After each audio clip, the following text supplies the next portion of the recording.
श्री राधा कृष्ण दोस्तों, आप सभी का आपके अपने चैनल पॉजिटिव अप्रोच अकेडमी में एक बार फिर से स्वागत है। मेरा नाम नितेश भारद्वाज और आप सभी पॉजिटिव अप्रोच अकेडमी के एस्पायरेंट्स। आज की इस क्लास में फिजिक्स का रिवीजन हम करेंगे, है ना। तो चलिए बिना वक्त गवाए आज के सेशन को शुरू करते हैं। तो सबसे पहले आप अपनी स्क्रीन के ऊपर देखिएगा। चलो इसी को देख लेते हैं। शिक्षा की जड़ें कड़वी होती हैं लेकिन फल मीठा होता है। भाई, फरवरी से और अप्रैल से आप जो है पढ़ रहे हो। कड़वा तो लग रहा है सुबह सुबह उठना, लेकिन 8 जून को बहुत अच्छा फल ये आपको देगा। जब एग्जामिनेशन हॉल में आप बैठेंगे और जब वहां पे क्वेश्चन देखेंगे और आपको लगेगा कि ये भी हमने पढ़ा है और ये वाला क्वेश्चन भी हमने पढ़ा है। कॉपी पेन बिल्कुल मत लीजिएगा, देखिएगा और इसे अपने मन में जो है माइंड में जाने दीजिएगा। यस और नो कर दीजिएगा क्लास के शुरू होने से पहले, फिर 100 क्वेश्चन के ऊपर ही आपसे जो है बात करूंगा। बताओ, कर दूं शुरू? ठीक है ना। ओके, चलो भाई ध्यान से सुनना, ठीक। चलो फिर देखो, सबसे पहले force applicable for extracting cream from milk, it's centrifugal force. कौन है centrifugal force? At what angle with horizontal stone thrown so that it cover maximum distance? 45 degree के एंगल पर इन्हें फेंकना पड़ेगा। Time period for projectile motion, two U बटे G sine theta. मैंने आपको शॉर्टकट बताया था, हैप्पी बर्थडे टू यू याद रखना। किसको भाई? साइन थीटा को कह रहे हैं। हैप्पी बर्थडे टू यू जी किसको? साइन थीटा को कह रहे हैं। मैक्सिमम हाइट कितनी होती है? U square sine square theta over two G. Maximum range, ये किसकी बात हो रही है? प्रोजेक्टाइल मोशन की। अगर मैंने किसी पत्थर को मान लो फेंका, तो टाइम ऑफ फ्लाइट क्या होगी? To you over ji sine theta. Height कितनी हाइट पे वो जाएगा? You square sine square theta over two जी। कितनी रेंज होगी उसकी, कितना दूर जाएगा? You square sine to theta over जी। अगर थीटा 45 डिग्री होगा, then height you square over 4 जी होगी। और 45 डिग्री कब होता था? जब वो मैक्सिमम डिस्टेंस कवर करता था। तो मैक्सिमम रेंज कितनी होगी? यू स्क्वायर ओवर जी होगी, क्योंकि थीटा 45 डिग्री है। थीटा 45 डिग्री है। और मैक्सिमम हाइट और मैक्सिमम रेंज के बीच का रिलेशन क्या है? मैक्सिमम रेंज होती है 4 time to that of the maximum height के। कभी क्वेश्चन आए कि मैक्सिमम रेंज कितनी होगी, अगर हाइट उसकी रूम में 20 मीटर है, तो 20 चौके 80, 80 मीटर उसकी रेंज होगी, याद रखना। Maximum range is 4 time maximum height. ठीक है, तो यहां से क्वेश्चन बन सकता है कि हमने किसी पत्थर को प्रोजेक्ट फेंका, ठीक है, उसकी जो मैक्सिमम हाइट थी वो मान लो 100 मीटर थी, तो उसके ने कितना डिस्टेंस कवर किया? तो 4 इंटू 100 दैट इज 400 मीटर वो डिस्टेंस कवर करेगा। चलो आगे। लिस्ट वेवलेंथ गामा रेज की, मैक्सिमम वेवलेंथ रेडियो वेव की। आगे चलो। और मैक्सिमम वेवलेंथ रेडियो वेव की नेक्स्ट करो। Layer of earth reflect back radio wave to earth surface. कौन सी लेयर से रेडियो वेव रिफ्लेक्ट बैक करती है? भाई, आइनोस्फेयर से, जो कहां पर है? आइनोस्फेयर 80 से 600 किलोमीटर तक है। आगे चलो। स्टेप अप ट्रांसफार्मर क्या करता है? ये लो वोल्टेज को हाई करंट में कन्वर्ट करता है, लेकिन साथ में याद रखना, low voltage at high current into high voltage at low current. Low voltage को हाई में बदलता है, लेकिन करंट वहां पे क्या होना चाहिए? हाई करंट को लो करंट में कन्वर्ट करता है। आपसे क्वेश्चन पूछा जाए कि ये जो इलेक्ट्रिक ट्रांसमिशन होता है कैसे होता है, तो यार ना हाई वोल्टेज के ऊपर होता है। चलो आगे। Energy in sun is produced by nuclear fusion. याद रखना, न्यूक्लियर फ्यूजन, सोलर सेल में भी न्यूक्लियर फ्यूजन। फ्यूजन का मतलब होता है जुड़ना, फिजन का मतलब होता है टूटना। आगे चलो। Distance between two consecutive node, it is lambda by two. Constellation क्या है? आपको पता है तारों का समूह है। तो टेट एग्जाम में जो क्वेश्चन बन रहा है वो बन रहा है कि which of the following is not a part of our solar system. तो याद रखना, constellation is not a member of our solar system. आगे चलो भाई। यूनिट ऑफ इंपल्स, इंपल्स क्या होता है? Rate of change in momentum. Impulse क्या होता है? Rate of change in momentum, that is, देखो आई P2 minus P1, change in momentum unit MLT-1। और इंपल्स क्या होता है? Force into time. और इसकी सेम यूनिट होती है लीनियर मोमेंटम की तरह, MLT-1। याद रखना, ये बन गया इसका डायमेंशनल फॉर्मूला। और यूनिट कितनी बनी भाई? देखो, फोर्स इनटू टाइम, यूनिट बनी न्यूटन सेकेंड। यूनिट कितनी बनी? Newton second. याद रखना चीजें। आगे लेकर चलूंगा। Dimensional formula of surface tension काफी बार पूछा जा रहा है, अगर अभी तक याद नहीं है तो आज प्लीज इसे याद कर लो। सरफेस टेंशन है ml0 t-2 कितना, एम बोलो, वर्बली बोलना तब ये याद रहेगा। ml0 t-2, ml0 t-2, linear momentum mlt-1, force mass into acceleration mlt-2, pressure force over area ml inverse t-2, और gravitational constant G M inverse L की 3 t-2 याद रखना पड़ेगा। देखो 1 2 3 एम एल टी, 1 2 3 बीच में, 1 2 3 बीच में, एक और दो माइनस माइनस का और तीन जमा का, इस तरीके से याद रखना है इन्हें। Power, work done by time, energy by time, heat by time, कुछ भी आ सकता है। ठीक है, यूनिट ml2 t-3। आगे चलो, स्ट्रेन, ट्रेन की कोई यूनिट नहीं होती। ठीक है, आई मोमेंटम ऑफ इनर्शिया, क्या होता है, ml2 kg metre cube metre square, ml2। Frequency nu 1/t, that is T inverse, already पढ़ा है हमने। ठीक है, 24 के ऊपर लेकर चलूंगा। सोलर एनर्जी ड्यू टू अभी बताया था, न्यूक्लियर फ्यूजन के ऊपर होती है। Unit of force constant newton per metre, याद रखना। आगे चलो, moment of momentum of an electron in second orbit of hydrogen atom as per Bohr model, it is h/पाई। होता क्या है, angular momentum. Moment of momentum को ही एंगुलर मोमेंटम कहते हैं दोस्तों। मोमेंट ऑफ मोमेंटम हो चाहे एंगुलर मोमेंटम हो, इट इज NH/2 पाई। अब एन जितना मर्जी हो बोले, एक बोले, दो बोले, तीन बोले, अकॉर्डिंग टू दैट आंसर करना। Angular momentum, moment of momentum NH/2 pi, N यहाँ पे दो बोला तो H/पाई, आपको चार बोलेंगे तो दो H/पाई होगा। आगे चलो, mobile phone operate in a range of 800 से 900 मेगाहर्ट्ज में, ये रेंज करते हैं। ठीक है, लेकिन याद रखना ये जीएसएम मोबाइल होते हैं। अगर मान लो 800 900 ऑप्शन में नहीं है, देन 450 से 2700 मेगाहर्ट्ज आपने टिक करना। अगर ये दोनों ऑप्शन में है, देन 800 से 900 ही आपका सही आंसर माना जाएगा, याद रखना। और ये हर्ट्ज नहीं, मेगा हर्ट्ज है, MHz है, ये भी याद रखना आपने। आगे लेकर चलूंगा। पावर, एक सेकंड है ना, पावर, ये क्या लिखा है ना, पावर फेसिस इज मैक्सिमम, एक सेकंड है ना, पावर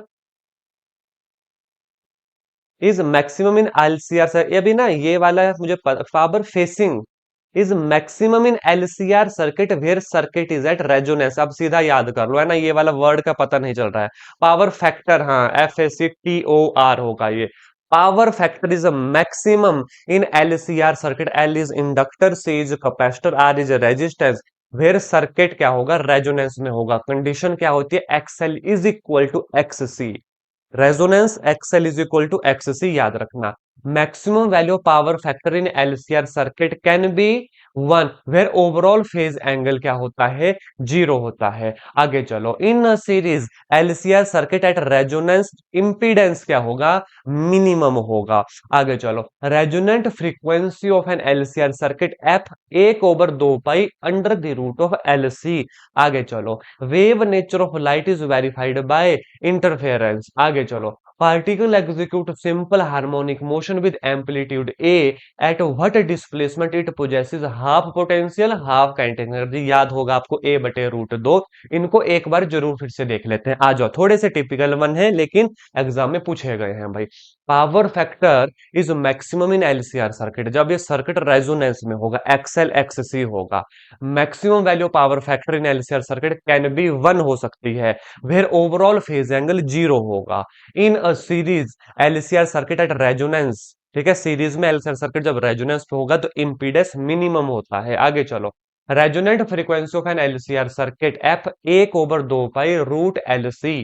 आगे चलो, wave nature of light is described by interference. आगे चलो, particle execute simple harmonic motion, amplitude A है, किस at what angle, displacement it possesses half potential energy half kinetic energy, it is A/√2, it is A/√2। आगे मैं आपको लेकर चलूंगा point number 33। Particle execute simple harmonic motion with amplitude A at what displacement it possesses half potential half kinetic, अभी पढ़ा, A/√2। Eddy current do not cross sparking device use to convert DC to AC, oscillator भी होते हैं, inverter भी होते हैं। 1 kilowatt याद रखना 1.34 हॉर्स पावर के बराबर, और 1 हॉर्स पावर 746 वाट के बराबर। 1 kilowatt 1.34 horse power, 1 horse power 746 746 watt के बराबर। आगे चलो। Two sound wave have phase difference of 60 degree, then they will have the path difference कितना होगा, पाई बटे लैम्डा बटे 6 होगा। अगर थीटा 30 होगा देन इट इज लैम्डा बटे 12 होगा। निकाला कहां से, ये है del phi 2 pi over lambda into del x.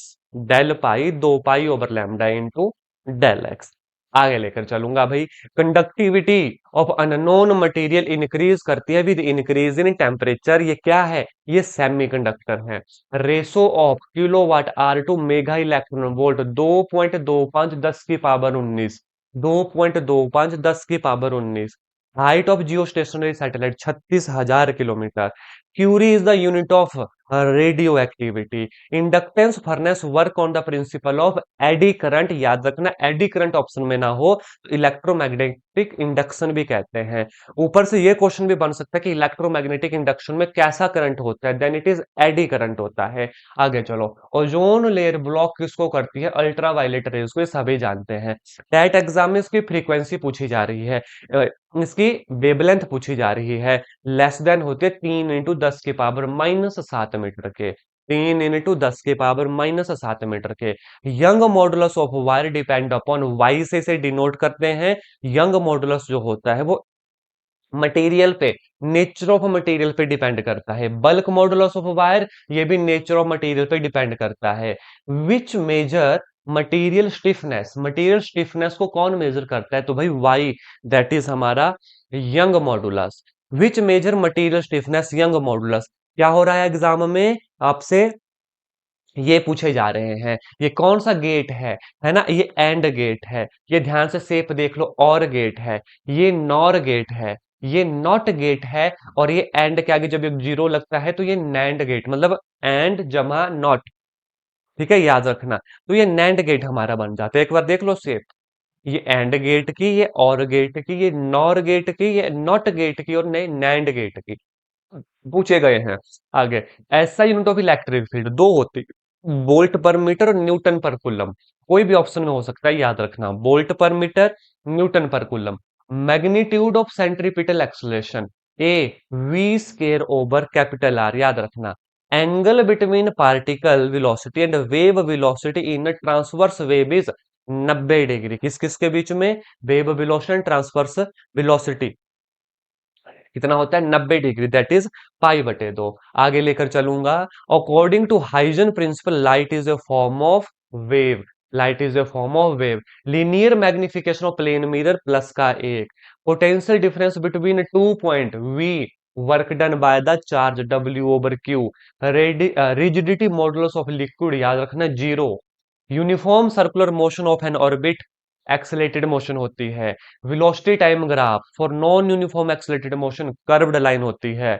Area under velocity time graph, displacement होती है। Slope under velocity time graph, है ना, ये एक्सेलरेशन होती है।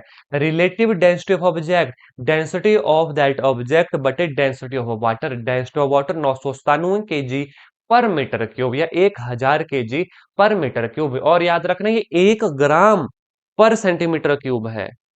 हो सकता है ग्राम में पूछ लें, तो ये 1 ग्राम पर सेंटीमीटर क्यूब है। आगे लेकर जाना चाहूंगा। डेंसिटी ऑफ वाटर 997 अभी बताया, अप्रोक्सीमेटली 1000 यूनिट, याद रखना केजी पर मीटर क्यूब। 1 ग्राम पर मीटर क्यूब भी होती है। Refractive index mu C/V, where C is the velocity of light, 3 × 10 की पावर 8। एंड वेयर V है भाई किसी की वेलोसिटी अंडर एनी मीडियम। आगे चलो। Frequency, wavelength, speed relation. Velocity nu lambda, velocity nu lambda यानी frequency and wavelength. Time and frequency relation 1/टाइम है, काफी बार कहा है। जब भी टाइम फ्रीक्वेंसी निकालनी हो 1 सेकंड की निकालना। यूनिट ऑफ फ्रीक्वेंसी हर्ट्ज होती है। टेम्परेचर एंड रेडियस रिलेशन, जो टेम्परेचर है डायरेक्टली प्रोपोर्शनल टेम्परेचर की पावर 4 के। यह relationship between temperature and radiation. Angle of friction, alpha ये टेंजेंट थीटा के बराबर होता है। Escape velocity under the root of 2 g r 11.2 kilometre पर second. Orbital velocity root g r 7 point something kilometre पर second. Relationship between escape and orbital velocity, escape velocity root 2 time होती है orbital velocity के। Time for a pendulum T 2 pi under the root of L/g। Time period pendulum के directly proportional होता है length के। यहां पर क्वेश्चन पूछा जाता है लेंथ को आधा कर देंगे, टाइम पीरियड पे क्या फर्क पड़ता है। लेंथ आधी होती है, टाइम पीरियड रूट 2 फैक्टर से डिक्रीज करता है। Resultant vector R under the root of A square जमा बी स्क्र जमा 2ab cos थीटा। ये आर क्या है, ये मैग्नीट्यूड है किन्हीं दो वेक्टर का, जहां पर वेक्टर एक ए है, वेक्टर एक बी है। ये वैल्यू मैक्सिमम कब होती है रिजल्टेंट वेक्टर की वैल्यू, जब cos थीटा 1 होता है यानी 0 डिग्री पे। और मिनिमम कब होगी, जब ये वैल्यू 0 होगी, दैट इज 90 डिग्री पे।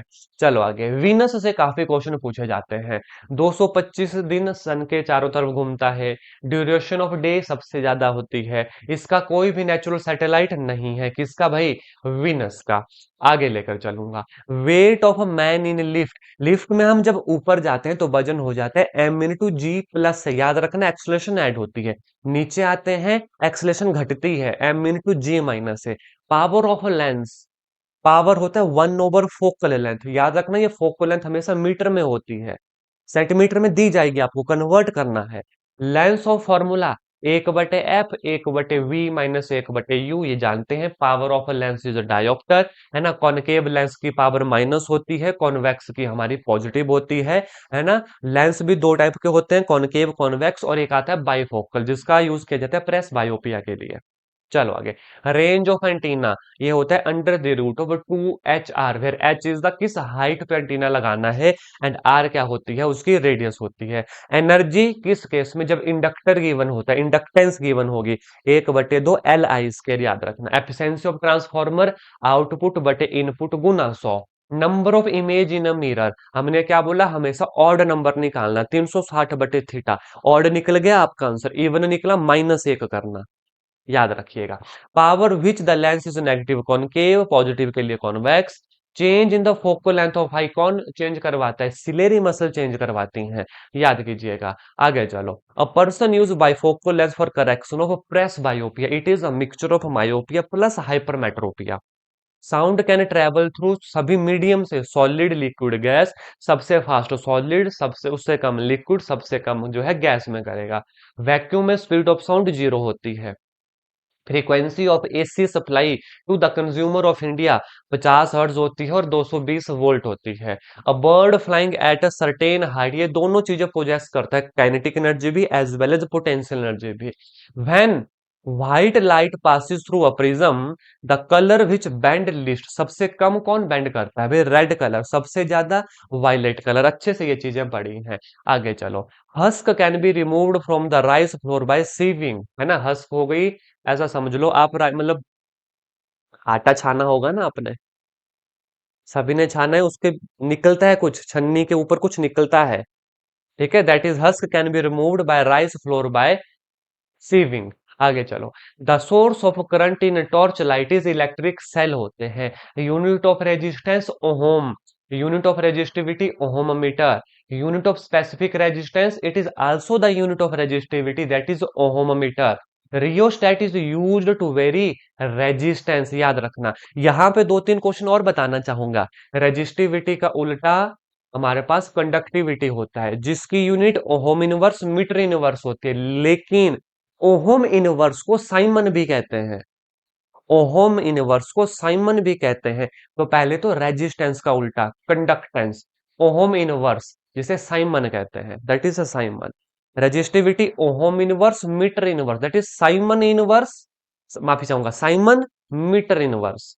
ओहम इनवर्स ही साइमन होता है, याद रखना। तो उसकी यूनिट कंडक्टिविटी की साइमन मीटर इनवर्स भी हो जाएगी, ओहम इनवर्स मीटर इनवर्स भी हो जाएगी, ठीक है। Instrument use to measure the potential difference, भाई ये वोल्ट मीटर होता है। क्या होता है, वोल्ट मीटर होता है। तो ये हुए पहले 100 पॉइंट। क्लियर, यस और नो, बताओ। ठीक है, रिकॉल हुई चीजें याद आ गई।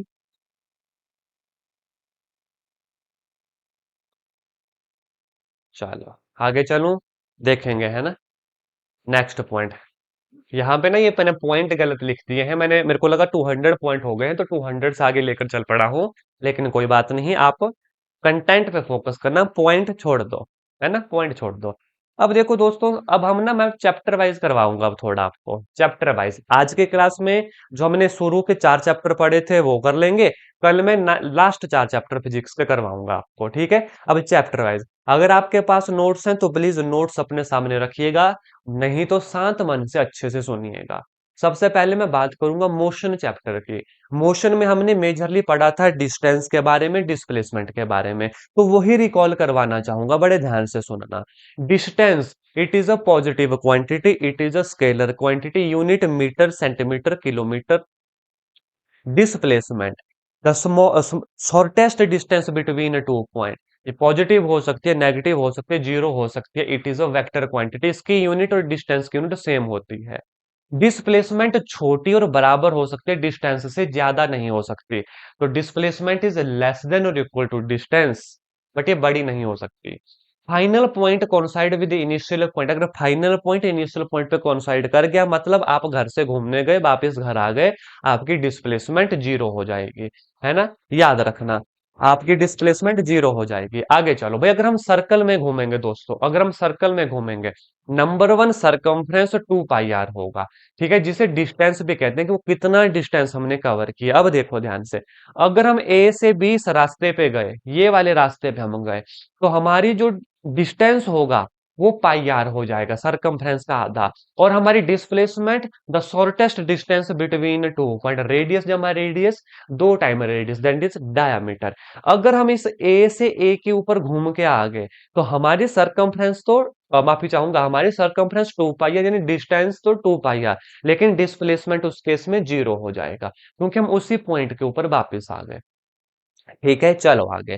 Velocity, distance over time, acceleration, माफी चाहूंगा, displacement over time, acceleration, velocity over time. Acceleration को चेंज इन वेलोसिटी भी कहते हैं, यानी v minus you over T, final velocity minus initial velocity over T.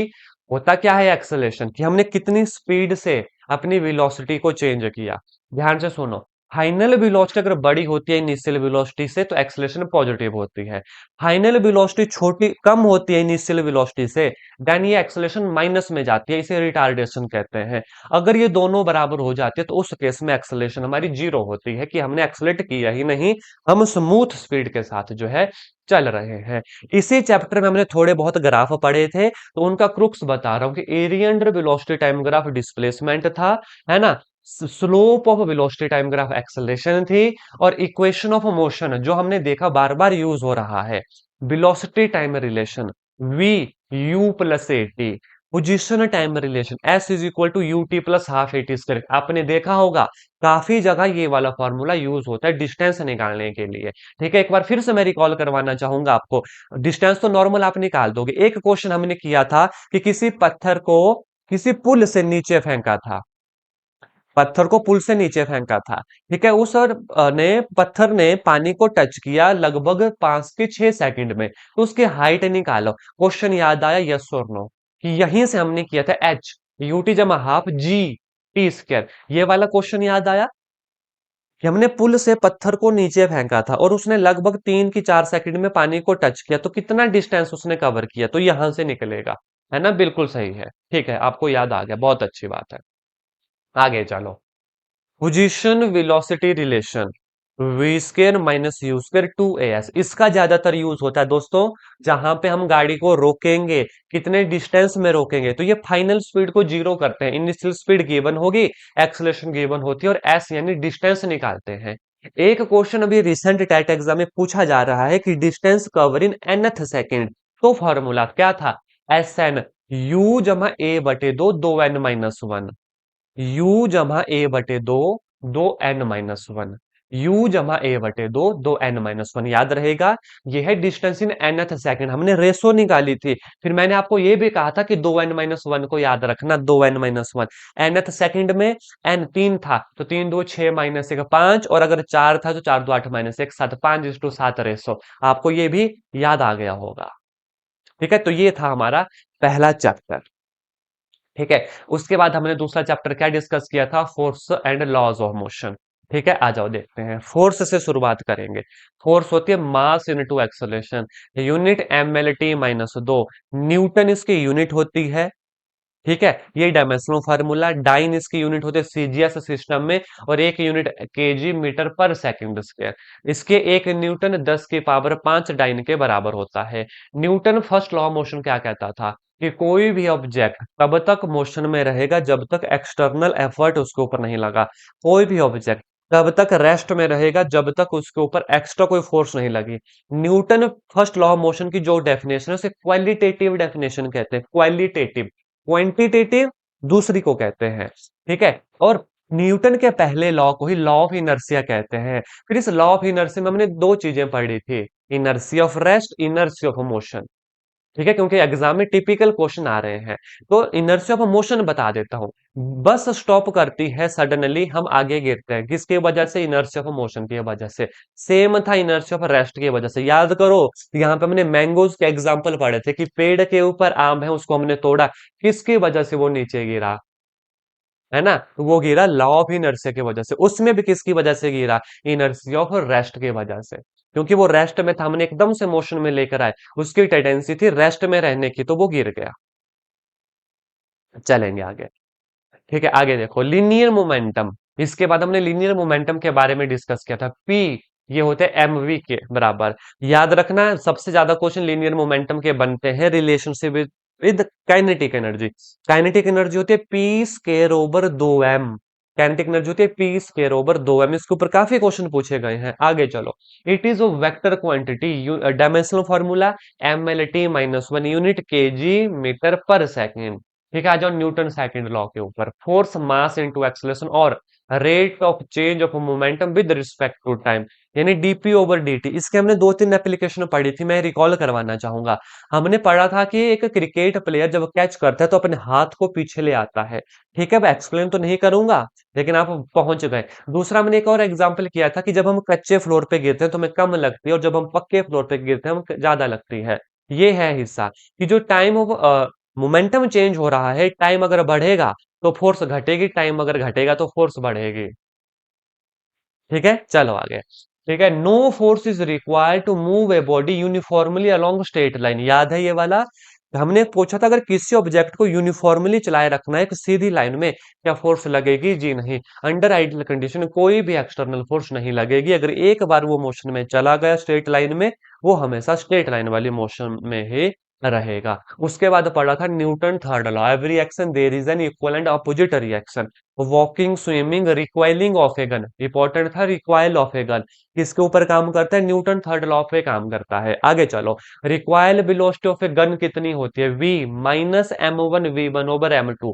Capital M two is the mass of that gun, small M one is the mass of a bullet, small V two is the mass of, माफी चाहूंगा, V one is the small V one is the mass of a bullet, इसलिए मैंने लिखा भी है। तो ये थी आपका फिर कौन सा चैप्टर, सेकंड चैप्टर।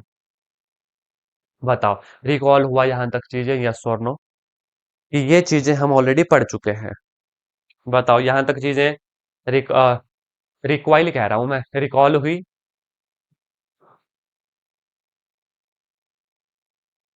हाँ, एक काम और जो आप करोगे आज, इसलिए आज आपको कोई एक्स्ट्रा पीडीएफ नहीं भेजूंगा जैसे कल भेजी थी।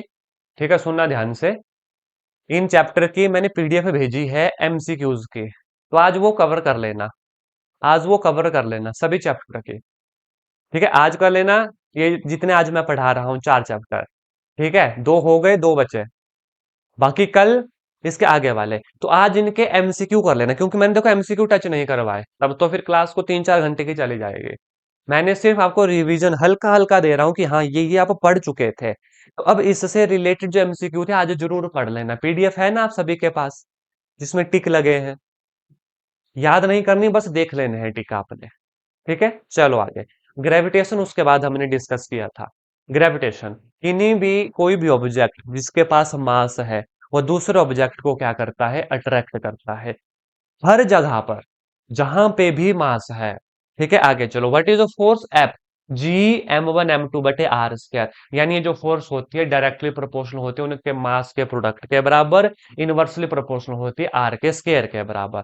फिर कैपिटल जी एक यूनिवर्सल कांस्टेंट है, उसका यूनिट नमक मैंने याद करवाया था, नमक newton metre square kg-2। Value of G 6.67 10 की power -11, 6.67 10 raise to the power -11।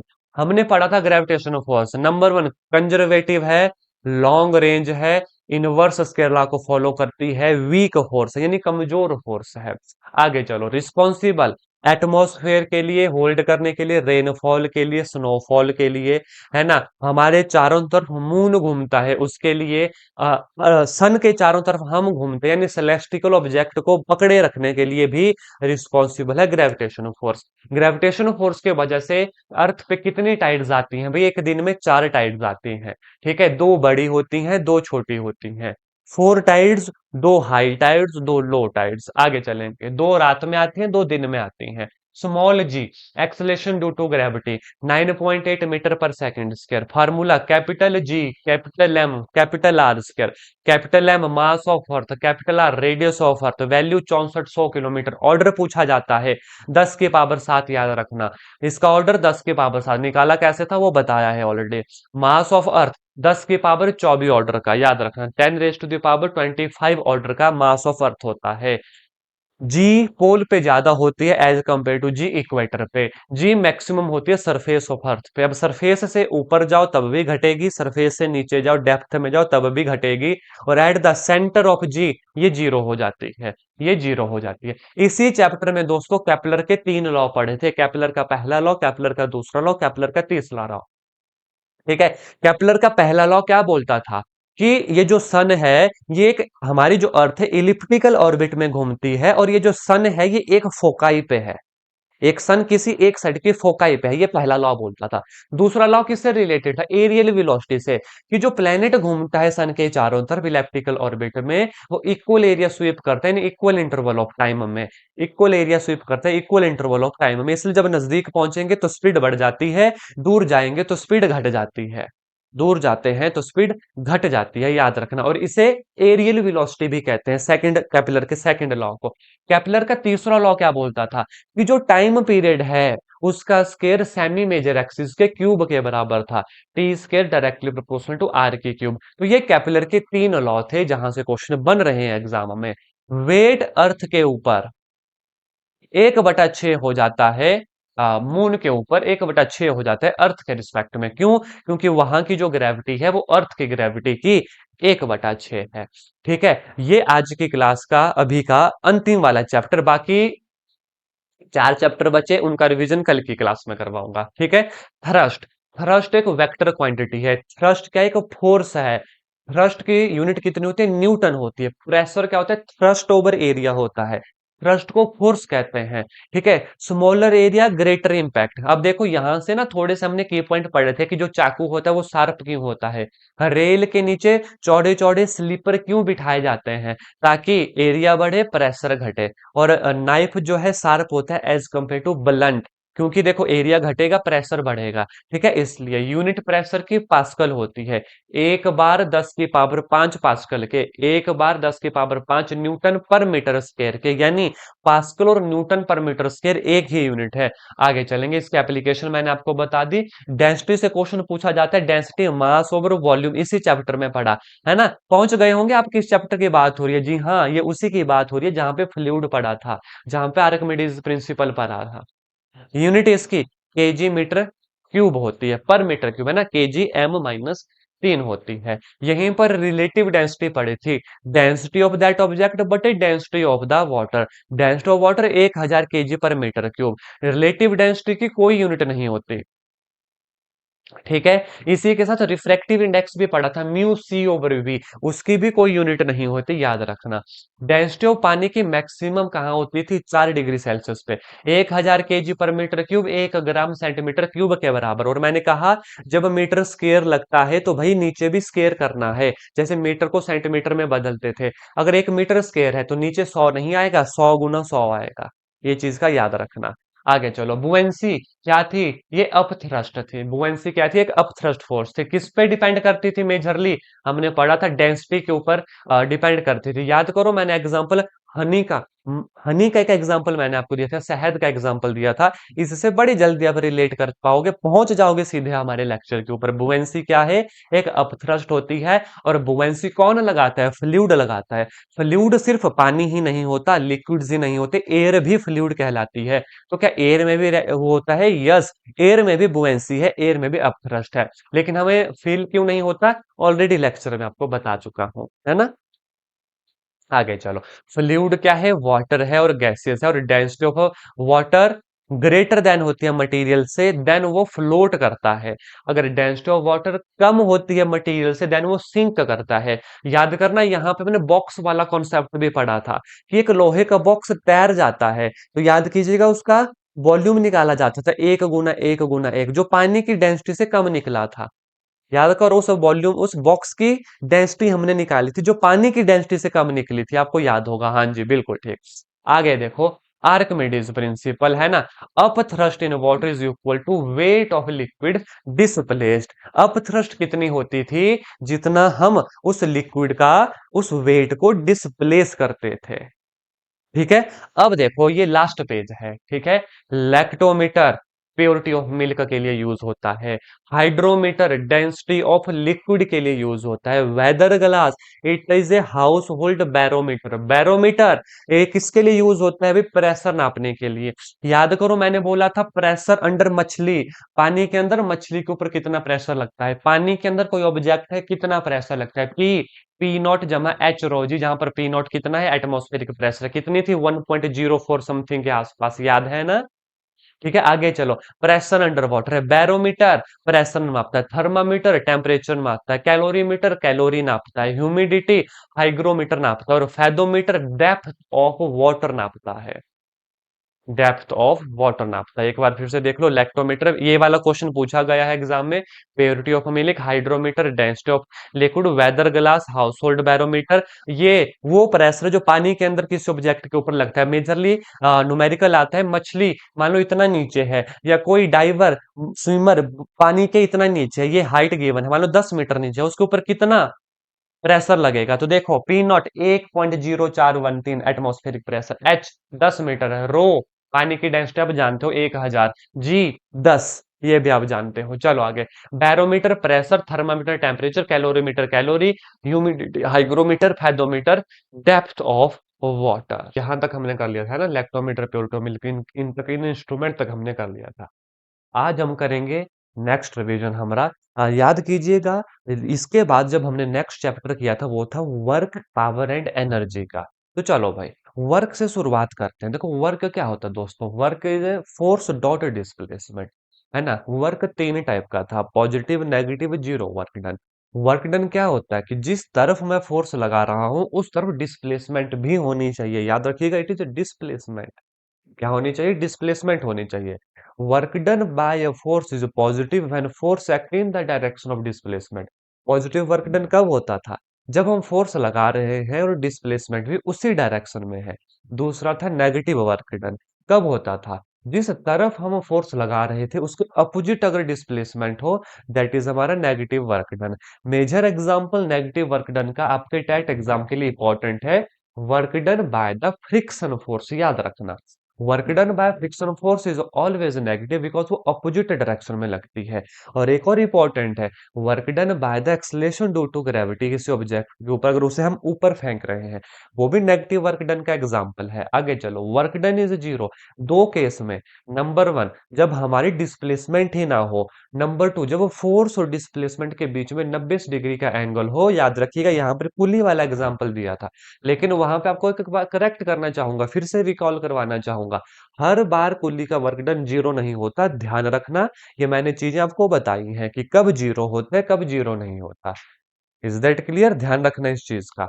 चलेंगे आगे। वर्क डन एक स्केलर क्वांटिटी होती है, और यूनिट क्या है इसकी? वर्क डन की यूनिट न्यूटन। और ये क्या है? बताओ, वर्क डन की यूनिट। ये यहाँ पे फोर्स की यूनिट है। वर्क डन की यूनिट बताओ। वर्क डन की यूनिट बताओ, न्यूटन मीटर, और साथ में आपसे मेजर यूनिट पूछ रहा हूं, दैट इज जूल जो होती है। आगे चलो, kinetic energy half M V square, लेकिन याद रखना momentum P is equal to M V, इन दोनों के बीच का रिलेशन आपके लिए इंपॉर्टेंट है। और यहां से क्वेश्चन भी बनते हैं, एक गाड़ी है, एक ट्रक है, एक छोटी साइकिल है, ठीक है, कि काइनेटिक एनर्जी बोल देंगे आपको सेम है, या बोल देंगे मोमेंटम सेम है आपका, ठीक है। एक चीज गिवन होगी, दूसरी पूछेंगे कि मोमेंटम गिवन, बताओ काइनेटिक एनर्जी क्या होगी, ठीक है। तो उन दोनों के बीच का रिलेशन क्या है, देखो काइनेटिक एनर्जी होता है पी स्क्वायर ओवर 2m, यानी अगर मोमेंटम कांस्टेंट हो, काइनेटिक एनर्जी इनवर्सली प्रोपोर्शनल होती है मास के, जिसका मास ज्यादा उसकी काइनेटिक एनर्जी कम, यानी ट्रक और कार का अगर एग्जांपल दूं, तो कार की काइनेटिक एनर्जी ज्यादा होगी एज कंपेयर टू ट्रक, कब, जब मोमेंटम कांस्टेंट होगा, याद रखना। दूसरा फार्मूला मोमेंटम का पूछ लिया जाता है, जो होता है √2m e, जहां पर e क्या है, काइनेटिक एनर्जी है, ऑलरेडी ये काम कर चुके हैं। आपसे एक क्वेश्चन भी पूछा गया था कि अगर वेलोसिटी दो डबल हो जाती है, किसी कार की वेलोसिटी 3v है, अगर वो डबल हो जाती है तो काइनेटिक एनर्जी कितना हो जाएगी, याद आया ये वाला न्यूमेरिकल? आप सबसे यस और नो लेना चाहूंगा। 3v का स्क्वायर 9v स्क्वायर बन जाता था, यानी 9 टाइम हो जाती थी। क्या ये क्वेश्चन रिकॉल हुआ? यस और नो करें प्लीज। ऐसी चीजें सारी याद, बिल्कुल ठीक है ना। चलेंगे आगे। इसके बाद एक हमने पढ़ी थी वर्क एनर्जी थ्योरम, इसका ना एस्पेरेंट्स सीधा एक्सप्रेशन आ सकता है, half M V square minus half M U square, V is the final, U is the initial velocity. अब हम पढ़ेंगे पावर के बारे में। What is power? Work done by the time, ये पावर कहलाती है। यूनिट इसकी, वर्क डन की यूनिट क्या होती है, फोर्स डॉट डिस्प्लेसमेंट, तो डिस्प्लेसमेंट ओवर टाइम हो गई वेलोसिटी, इसलिए पावर हमारा क्या बन गया, फोर्स डॉट वेलोसिटी भी पावर हमारा बन गया। यूनिट पावर की वॉट होती है, लेकिन याद रखना फोर्स की न्यूटन, इसकी मीटर पर सेकंड, तो न्यूटन मीटर पर सेकंड भी पावर की यूनिट बन जाती है। तो इन चीजों के लिए अवेयर रहना। एक हॉर्स पावर 746 वॉट के बराबर होता है। 1 किलोवाट बार बार एग्जाम में आया है, 3.6 10 की पावर 6 जूल के बराबर होता है। ये बोर्ड ऑफ ट्रेड यूनिट होते हैं, यानी एक यूनिट कितनी, 3.6 इंटू 10 की पावर 6 जूल होती है। और जब किलोवाट के साथ आगे आर लगता है, तो ये यूनिट बन जाती है एनर्जी की। अब ये पावर की यूनिट नहीं रहती जब टाइम लग जाता है, ये भी याद रखना। पावर की यूनिट रहती है वॉट, किलोवाट तक। एच जब लग गया, टाइम जब जुड़ गया, ठीक है, टाइम जब जुड़ गया इसके साथ, तब ये बन जाती है एनर्जी की यूनिट। तब किसकी यूनिट बन जाती है, एनर्जी की यूनिट बन जाती है। ठीक, तो ये था वर्क पावर एनर्जी हमारा। आगे लेकर चलूंगा साउंड के ऊपर, साउंड से जरूर क्वेश्चन देखने को मिलेगा। साउंड क्या है भाई, एक मैकेनिकल एनर्जी है, ठीक है। नीड मीडियम टू ट्रेवल, ठीक है, मेटल में सबसे ज्यादा, देन लिक्विड्स में, देन एयर में। यूनिट इसकी डेसिबल होती है। हर्ट्ज यूनिट फ्रीक्वेंसी की होती है, फ्रीक्वेंसी 1/टाइम होता है।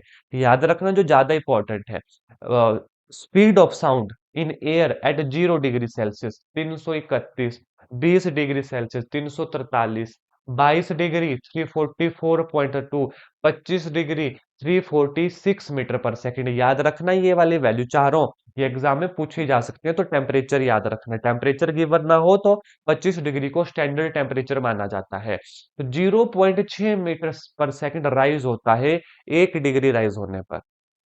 याद कर लो इन वैल्यू को, 0 पर 331, 20 पे 343, 22 पे 344.2, और 25 पे 346 मीटर पर सेकेंड। 0.6 मीटर पर सेकेंड हर 1 डिग्री राइज में जो है हमारी स्पीड बढ़ती है। और यहां से एक क्वेश्चन क्या बनेगा कि with increasing the speed of temperature, temperature के इंक्रीज होने पर साउंड इंक्रीज होता है, कितना, 1 डिग्री इंक्रीज होने पर 0.6 मीटर पर सेकेंड स्पीड बढ़ती है। याद रखना, स्पीड ऑफ साउंड पर किसका फर्क नहीं पड़ता, सिर्फ और सिर्फ प्रेशर का फर्क नहीं पड़ता, ह्यूमिडिटी का पड़ता है, डेंसिटी का पड़ता है, टेम्परेचर का पड़ता है।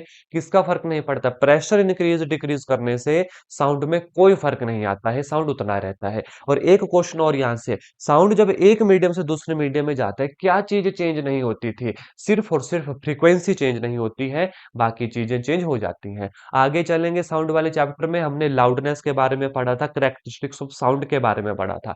तीन करेक्टरिस्टिक्स हैं साउंड की, लाउडनेस, पिच, क्वालिटी। याद करो, क्वालिटी को टिम्बर पढ़ते थे, पिच को फ्रीक्वेंसी, लाउडनेस रिलेटेड थी इंटेंसिटी के साथ। और ये जो लाउडनेस है, ग्रेटर एम्पलीट्यूड, याद है, ग्रेटर एम्पलीट्यूड, बड़ा एम्पलीट्यूड होगा तो वहां पे लाउडनेस होगी, यानी और किस तरीके से ये प्रोपोर्शनल है, स्केयर ऑफ द एम्पलीट्यूड के ये बराबर है। ठीक है, आगे मैं लेकर जाना चाहूंगा हाई पिच साउंड।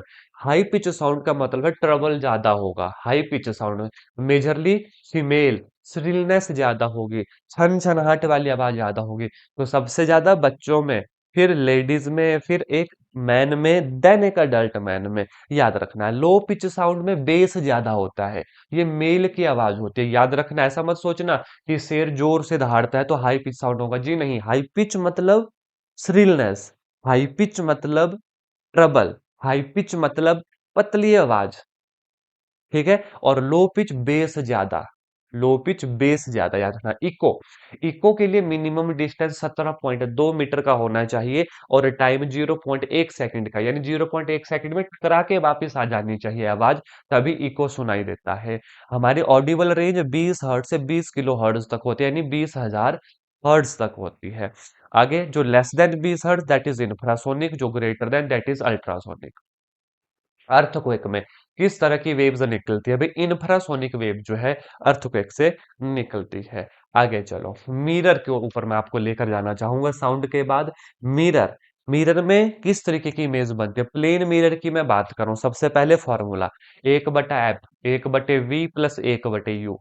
ठीक है, वर्चुअल इमेज होती थी, इक्वल डिस्टेंस पे होती थी, सेम साइज की होती थी, इरेक्ट इमेज होती थी और इन्वर्टेड इमेज होती थी। याद रखना, मिरर के दो टाइप थे, कॉनकेव मिरर, कॉन्वेक्स मिरर। ठीक है, आप उनको मन में टच हो गए ना, कॉनकेव मिरर के बारे में भी पढ़ा, उसकी इमेज के बारे में, कॉन्वेक्स मिरर के बारे में पढ़ा। यहाँ पर जो एप होता है वो r/2 होता है, यानी रेडियस का आधा होता है, ये हम जानते हैं। ठीक है, आगे लेकर चलूंगा। और हाँ, मिरर की लेंथ कितनी होनी चाहिए किसी को उसकी पूरी इमेज देखने के लिए, भाई उसकी लेंथ/2, जितनी फॉर एग्जांपल मान लो 6 फुट का कोई है तो 6/2, 3 फुट का मिरर होना चाहिए मिनिमम, मिनिमम। ठीक है, आगे चलो, refractive index C/V, where C is the velocity of light in vacuum, 3 × 10⁸ and V is the velocity of light in medium में। इन दोनों की कोई यूनिट नहीं होती, याद रखना। रिफ्रैक्टिव इंडेक्स से क्वेश्चन पक्का पूछा जाता है। लार्जर द रिफ्रैक्टिव इंडेक्स, इसका मतलब क्या होगा, जितना ज्यादा रिफ्रैक्टिव इंडेक्स भाई उतना ज्यादा डेंस वो मीडियम होगा। रिफ्रैक्टिव इंडेक्स से दो क्वेश्चन और देख लो। When light incident normal to the boundary, वहां पे रिफ्रैक्शन अकर नहीं करती। उससे पहले रिफ्रैक्टिव इंडेक्स एयर का 1.003, और दूसरा मैंने सिर्फ डायमंड का लिखा है क्योंकि ये ज्यादा इंपॉर्टेंट है, 2.42। जबकि जब हमने डिटेल से पढ़ा था इन दोनों के बीच में रूबी, क्वार्ट्ज, हाइड्रोजन, ऑक्सीजन, ये भी हमने लिखे हैं। ठीक है, आगे देखो, when refractive index is used for two medium, वहां पे कोई रिफ्रैक्शन नहीं होती। मतलब दो हमने चीजें पढ़ी, अगर जब लाइट इंसिडेंट नॉर्मल मतलब सीधी बिल्कुल टकरा जाए तो वहां पे रिफ्रैक्शन नहीं होती, नो रिफ्रैक्टिव इंडेक्स, वहां पे कोई रिफ्रैक्शन नहीं होती। नंबर टू, अगर म्यू, यानी जो रिफ्रैक्टिव इंडेक्स हमने किया ये किन्हीं दो मीडियम के लिए बराबर है, उस केस में भी रिफ्रैक्शन नहीं होती। रिफ्रैक्शन होता है बेंडिंग ऑफ लाइट, कि जब लाइट एक मीडियम से दूसरे मीडियम में जाती थी तो वो बेंड हो जाती थी। जब लाइट एक मीडियम से दूसरे मीडियम में गई तो वो बेंड हुई। ठीक है, तो इस बेंडिंग ऑफ लाइट को रिफ्रैक्शन कहते थे। इसके हमने बहुत सारे एग्जांपल किए थे कि किसी इंक डॉट का जब पानी उसके ऊपर रखते हैं तो ऊपर दिखाई देता है। हमारे घर की जो पानी के टैंक है, ठीक है, तो उसका जो तल है वो ऊपर दिखाई देता है, किसकी वजह से, रिफ्रैक्शन ऑफ लाइट की वजह से। यहीं पे हमने एक बात पढ़ी थी एटमॉस्फेरिक रिफ्रैक्शन की, याद कीजिएगा, जिससे दिन का समय बढ़ जाता है। सन हमें निकलने से पहले ऊपर दिखाई देता है, सन हमें शाम के समय डूब चुका होता है लेकिन फिर भी हमें वो ऊपर दिखाई देता है, किसके वजह से, एटमॉस्फेरिक रिफ्रैक्शन की वजह से। यहीं पे हमने एक स्टार्स का भी पढ़ा था कि स्टार ऑलरेडी हमें ऊपर दिखाई देते हैं, किसकी वजह से, रिफ्रैक्शन ऑफ एटमॉस्फेरिक रिफ्रैक्शन की वजह से। ठीक है, आगे चलो, lens formula 1/f, 1/v minus 1/u। Lens भी दो टाइप के, कॉनकेव लेंस, कॉन्वेक्स लेंस। है ना। कॉनकेव लेंस की प्रॉपर्टीज हमने अच्छे से पढ़ी है, कॉन्वेक्स की हमने अच्छे से पढ़ी है, इनकी इमेज फॉर्मेशन हमने अच्छे से पढ़ी है। आगे पावर कितनी होती थी, पावर होती थी 1/फोकल लेंथ। फोकल लेंथ हमेशा ये मीटर में होती है, याद रखना, सेंटीमीटर से कन्वर्ट करना है इसको। और इसकी यूनिट पावर की डायोप्टर होती है। और पावर डायरेक्ट ऐड हो जाती है, यानी P1+P2+P3+P4, इस तरीके से पावर हमारी क्या होगी, ऐड होगी। Height of mirror H/2। चलेंगे आगे, आई बॉल। ये जो हमारी आई है, इसका जो डायमीटर है, कितनी आई बॉल का साइज होता है, 2.3 सेंटीमीटर होता है। ये जो फ्रंट ट्रांसपेरेंट पार्ट है, इसको कॉर्निया कहते हैं। बिहाइंड द पीपिल प्यूपिल लेंस होता है। लेंस कौन सा है, वैक्स लेंस कहते हैं। लेकिन याद रखना कि डबल कॉन्वेक्स लेंस होगा ना, तो उसे पहले लिखना। ठीक है। इस लेंस को कौन कभी पतला करवाता है, कभी इसे मोटा करवाता है, कौन लेंस के फोकल लेंथ को चेंज करता है, उसका आंसर है सिलेरी मसल। सिलेरी मसल के द्वारा लेंस को पतला और मोटा करना क्या कहलाता है, ये आपसे पूछना चाहूंगा। बताओ। बताओ। सिलेरी मसल का लेंस को कॉन्ट्रैक्ट करना, लेंस को एक्सपेंड करना, यानी उसकी फोकल लेंथ को बढ़ाना घटाना क्या कहलाता है। बताओ, ये क्या कहलाता है। बताओ जल्दी। ऑप्शन दूंगा तब तो आप पहचान जाओगे। चलो, यस और नो करना। अकोमोडेशन कुछ पढ़ा ऐसा। सिलेरी मसल के द्वारा फोकल लेंथ को चेंज करना, यानी लेंस को कॉन्ट्रैक्ट करना, लेंस को एक्सपेंड करना। अकोमोडेशन है ना। चलो, अच्छी बात है ना, ऐसे क्वेश्चन फिर ऑप्शन देके याद आ जाएंगे आपको, है ना। हाँ जी, चलेंगे आगे। ठीक है। स्क्रीन आंखों की क्या किसे कहते हैं, स्क्रीन भैया व्हाइट कलर की जो होती है, यानी रेटिना। रेटिना को आईज की स्क्रीन कहा जाता है। ठीक है। रेटिना पर दो टाइप्स के सेल होते हैं, एक रॉड सेल, एक कॉन सेल। रॉड सेल का काम क्या होता है, ये रिस्पॉन्ड करते हैं इंटेंसिटी ऑफ लाइट को। कौन सेल ये रिस्पॉन्ड करते हैं कलर ऑफ लाइट को। नॉर्मल विजन 25 सेंटीमीटर, और फार पॉइंट इनफाइनाइट हमारे आईज के लिए होता है। ठीक है। ध्यान से सुनना, आईज के लिए दो डिफेक्ट मेजरली होते हैं, मायोपिया, हाइपरमेट्रोपिया, और एक होता है प्रेस बायोपिया। मायोपिया आपको पता है, निकट दृष्टि दोष, जिसमें नजदीक का साफ दिखता है, दूर का दिखता नहीं। किस लेंस से दूर होता है, कॉनकेव लेंस से दूर होता है। याद कीजिएगा स्टूडेंट्स, इसके मैंने दो कॉज आपको बताए थे, याद है कि एक तो लेंस की फोकल लेंथ का चेंज होना, और दूसरा उस रेटिना का, हमारे आईबॉल का बड़ा हो जाना। आईबॉल का बड़ा हो जाना, याद आया कुछ आपको। फिर इमेजेस हमारी रेटिना से पीछे बन रही थी। ठीक है। दूसरा डिफेक्ट था हाइपरमेट्रोपिया, जिसको कॉन्वेक्स लेंस से दूर करते हैं। उसे कहते हैं दूर दृष्टि दोष, यानी कि फार साइटेडनेस, दूर का ठीक दिखता है, नजदीक का ठीक नहीं दिखता। ठीक है। इसके लिए भी दो रीजन पड़े थे, इन दोनों के उल्टे। फिर प्रेस बायोपिया। ठीक है। प्रेस बायोपिया होता है the combination of myopia plus hypermetropia. इसे दूर किया जाता है बाइफोकल लेंस के द्वारा। ठीक है। कैसा लेंस के द्वारा, बाइफोकल लेंस के द्वारा। यहीं पर एक नाइट ब्लाइंडनेस का भी डिफेक्ट था, माफी चाहूंगा, नाइट ब्लाइंडनेस नहीं, कलर ब्लाइंडनेस का डिफेक्ट था। कलर जो ब्लाइंडनेस थी, उसको किसके द्वारा ठीक किया जा सकता है, उसके लिए अभी तक कोई ऐसा क्योर नहीं बना कि उसे ठीक किया जाता है। आप मुझे ये बताओ, ये जो कलर ब्लाइंडनेस है मैंने बताया था, इसका कॉज क्या है, ये किस वजह से हमें होती है, बताओ। कलर बिल्कुल ठीक है ना, ये जेनेटिकली हमें होती है। ये बचपन से होके आएगा कलर ब्लाइंडनेस, ऐसा नहीं है कि बाद में आपको होगा, ये जेनेटिकली होता है। ठीक है। चलेंगे आगे, हाँ जी। उसके बाद कलर स्पेक्ट्रम, जब हमने प्रिज्म से गुजारा लाइट को, 7 कलर में बंट गई। वेब गायोर, VIBGYOR, जिसमें सिर्फ दो कलर आपके काम के, वायलेट कलर और एक रेड कलर। मैं रेड कलर का बताता हूँ, वायलेट कलर उसका डिट्टो अपोजिट है। तो रेड कलर बैंड लिस्ट, सबसे कम बैंड होगा, और इसकी मैक्सिमम वेवलेंथ होती है, और फ्रीक्वेंसी सबसे कम होती है, यानी कि वायलेट कलर सबसे ज्यादा बैंड होगा।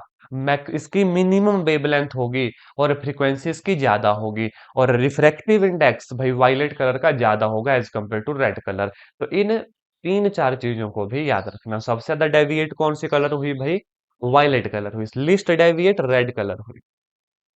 ठीक है, रिफ्रैक्टिव इंडेक्स वायलेट कलर का ज्यादा, रिफ्रैक्टिव इंडेक्स रेड कलर का कम। ठीक है, फ्रीक्वेंसी वायलेट कलर की ज्यादा। एक चीज याद रखनी, रेड कलर की ज्यादा होती है, दैट इज वेवलेंथ, क्योंकि ये दूर तक जो है ट्रेवल कर लेता है। शाम के समय आसमान हमें लाल दिखाई देता है, किसकी वजह से बताओ? Refraction of light, scattering of light, dispersion of light, क्या होगा? Option number D, none of the above, that is scattering of the red light. और शाम के समय जब हॉरिजन के पास होता है तो लंबा डिस्टेंस ट्रेवल करना पड़ता है due to maximum wavelength of red light, इसलिए रेड सिग्नल होता है ताकि दूर से हमें लाइट दिख जाए, दूर से ही हमें जो है लाइट दिख जाए, क्योंकि वो मैक्सिमम डिस्टेंस ट्रेवल करती है। चलो भाई आगे चलो। रेनबो यहां से इंपॉर्टेंट था। हमने दो टाइप के रेनबो पढ़े थे, primary rainbow, secondary rainbow. Primary rainbow का उल्टा कलर कॉम्बिनेशन हमारे सेकेंडरी रेनबो में चलता है। रेनबो का कॉज क्या है भाई? मैंने यहाँ पे तीन चार ऑप्शन बताए थे, याद रखना। डिस्पर्सन भी हो जाता है, रिफ्लेक्शन भी होता है, स्कैटरिंग भी होता है। मेजर याद रखना, टोटल इंटरनल रिफ्लेक्शन होता है। ठीक है, आगे देखो, intensity of the light is inversely proportional to lambda की पावर 4 टाइम जो है वेवलेंथ की हो जाती है। और ये जो टोटल इंटरनल रिफ्लेक्शन बताया, ऑप्टिकल फाइबर और मिराज भी क्या है, इसके एग्जाम्पल है। याद रखना दोस्तों, एक सिलिंड्रिकल लेंस भी होता है आइज में, जो किस डिफेक्ट को दूर करता है? एस्टिग्मेटिज्म, याद रख लो वर्ड को। एस्टिग्मेटिज्म डिफेक्ट्स को दूर किया जाता है सिलिंड्रिकल लेंस के द्वारा। इस डिफेक्ट में भी मायोपिया की तरह ब्लर ब्लर दिखाई देता है। ठीक है, याद रखना। इलेक्ट्रॉन के ऊपर चार्ज कितना होता है? 1.6 इंटू 10⁻⁻⁻19 कूलम। करंट किसके बराबर होता है? Charge over time. Unit current की कूलम पर सेकंड, और एक और यूनिट होती है करंट की, दैट इज एम्पियर। तो ये दोनों यूनिट्स हो जाती है करंट की, क्योंकि चार्ज की कूलम, टाइम का सेकंड, तो कूलम पर सेकंड, और हमारे करंट का दूसरा क्या बन जाती है? एम्पियर बन जाती है। फिर हम आगे चले चले थे, हमने पढ़ा था ओहम्स लॉ के बारे में। ओहम्स लॉ क्या था? कि भाई जो वोल्टेज है वो डायरेक्टली प्रोपोर्शनल होते हैं करंट के। यहाँ पर रेजिस्टेंस आर निकलता था। रेजिस्टेंस डिपेंड करता था लेंथ के ऊपर डायरेक्टली, एरिया के ऊपर इनवर्सली। यहां से एक और प्रोपोर्शनैलिटी कांस्टेंट आता था, रेजिस्टिविटी। याद रखना, रेजिस्टिविटी को स्पेसिफिक रेजिस्टेंस भी कहते हैं, स्पेसिफिक रेजिस्टेंस भी कहते हैं। रेजिस्टेंस की यूनिट ओहम होती है। अब याद रखना, रेजिस्टेंस का उल्टा कंडक्टेंस होता है, जिसकी यूनिट ओहम इनवर्स होती है, और इस ओहम इनवर्स को साइमन कहते हैं। ओहम इनवर्स को साइमन कहते हैं। और रेजिस्टिविटी का उल्टा कंडक्टिविटी होता है। रेजिस्टिविटी की यूनिट ओहम मीटर होती है। कंडक्टिविटी की unit ohm inverse metre inverse हो गई। इस ओहम इनवर्स को साइमन कहते हैं, तो यूनिट बन जाती है siemens metre inverse. Siemens metre inverse. तो रेजिस्टिविटी को स्पेसिफिक रेजिस्टेंस भी कहते हैं, तो यूनिट कितनी होगी? ओहम मीटर ही होगी, याद रखना। ठीक है, इसके बाद टंगस्टन का मेल्टिंग पॉइंट वेरियस एग्जाम में पूछा जाता है, 3380 डिग्री सेल्सियस है बुक में लिखा हुआ। अगर ये वैल्यू एग्जाम में ना आए तो इसके जो सबसे क्लोज वैल्यू वैल्यू होगी, वो आपका आंसर जो है सही माना जाएगा। आगे चलो।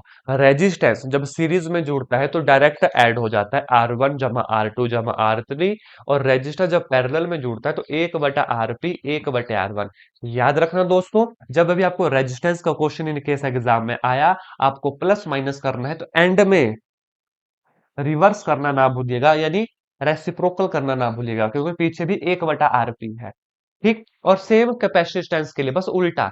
सीरीज में जब कैपेसिटर होंगे तो 1/C1 1/C2 1/C3 करके ऐड होंगे, और पैरेलल जब होंगे तो डायरेक्ट ऐड होंगे। आप एक याद रखना, दूसरा उसका अपोजिट है। अब आगे आता था जूल लॉ ऑफ हीटिंग, जो होता था I²RT। I is the current, R is the resistance, T is the time. याद रखना, यहां से ना ये वाले रिलेशन बड़े इंपॉर्टेंट है, इसलिए मैंने सारे अच्छे से लिख दिए थे।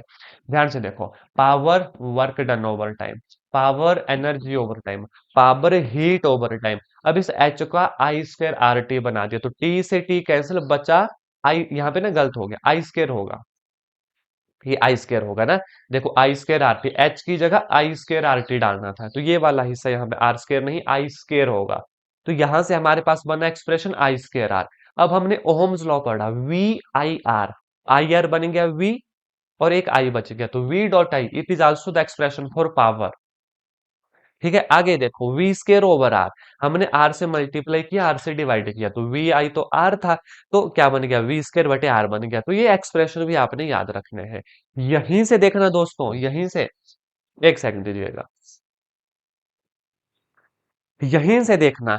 अभी मैंने बताया ना, देखो पावर, पावर हो गया ई बटे टाइम, तो यहां से एनर्जी निकलता है पावर इनटू टाइम। पावर की यूनिट याद करो किलोवाट, घंटे की टाइम किलोवाट आवर, तो वो बनती थी फिर एनर्जी की यूनिट, वो बनती थी फिर एनर्जी की यूनिट। तो एनर्जी यहां से क्या हुई, एनर्जी यहां से हो गई पावर इनटू टाइम, तो ये भी याद रखना। एनर्जी और क्या हो गई देखो, अगर आगे वाले रिलेशन को जोड़ो, आई स्क्र आर, और यहां से टी चला जाएगा ऊपर, यहां से टी ऊपर चला जाएगा। तो ये सारे रिलेशन आपको याद होने चाहिए। इसके लिए सिर्फ दो चीजें याद रखना, नंबर वन, एच होता है I square R T, number two, power होता है work done over time, energy over time, heat over time, बस। आगे वाले रिलेशन आप खुद बना सकते हो, फिर आगे वाले रिलेशन बन जाएंगे। एच की जगह आई स्क्र आर टी डालो, आई स्क्र आर, अब हमें पता है वी आई आर, तो देखो वी, एच की जगह डाल दिया मैंने कितना, आई स्क्र आर, टी से टी कैंसिल, यहां पर बना I square R. What is V I R, तो वी आई बन गया। इसी रिलेशन को आर से मल्टीप्लाई, आर से डिवाइड, तो ये कितना बन गया देखो, वी स्क्र बटे आर। तो फिर यहीं से आगे डिराइव हो जाएंगे ये सारे फॉर्मूले, और कंफ्यूजन भी आपको नहीं होगी, क्रैम भी नहीं करना पड़ेगा। इसलिए इन तीन रिलेशन को याद कर लेना, power work done over time, energy over time, H over time, जहां पर एच है आई स्क्र आर टी, बस इन्हें याद कर लेना। क्लियर है यहां तक, यस और नो चाहूंगा आपसे, ताकि ना कंफ्यूजन ना हो। और ये वाला क्वेश्चन पूछा जाता है कि कौन सा इन चार ऑप्शन में से सही आंसर होगा या सही आंसर नहीं होगा। चलो आगे चलो, अंतिम, अंतिम हिस्सा हमारी मैग्नेटिक फील्ड का। ठीक है, मैग्नेटिक फील्ड जो थी वो नॉर्थ पोल से साउथ पोल की तरफ जाती थी। मैग्नेटिक फील्ड लाइन कभी एक दूसरे को इंटरसेक्ट नहीं करती। मैग्नेटिक फील्ड लाइन, है ना, no two magnetic field line can intersect each other, क्योंकि उस पॉइंट पे दो डायरेक्शन आ जाएंगे जो पॉसिबल नहीं है। डिग्री ऑफ क्लोजनेस हमें बताती थी कि कितनी स्ट्रेंथ है मैग्नेटिक फील्ड की, ज्यादा क्लोज होगी स्ट्रॉन्ग मैग्नेटिक फील्ड होगी, कम क्लोज होगी कम मैग्नेटिक फील्ड, मतलब स्ट्रेंथ कम होगी। याद रखना, जो बार मैग्नेट होता है नॉर्थ पोल और साउथ पोल उसके ऊपर होता है, लेकिन ये पोल एज के ऊपर नहीं होते, स्लाइटली इनवार्ड होते हैं, स्लाइटली इनवार्ड होते हैं। यहाँ पर जो बार बार क्वेश्चन रिपीट होता है वो होता है इलेक्ट्रोमैग्नेट और परमानेंट मैग्नेट से। इलेक्ट्रोनेट मैग्नेट को टेम्परेरी मैग्नेट कहते हैं, और ये बनता था कंसिस्ट सॉफ्ट आयरन रॉड, ठीक है, उसके अंदर, उसके बाहर से कॉइल लगती थी। और परमानेंट मैग्नेट किसका बनता था, स्टील का बनता था, उसके दोनों क्या थे, एलनिको एंड निप्पर मैग्नेट के लिए। क्लियर है यहां तक, यस और नो दोस्त?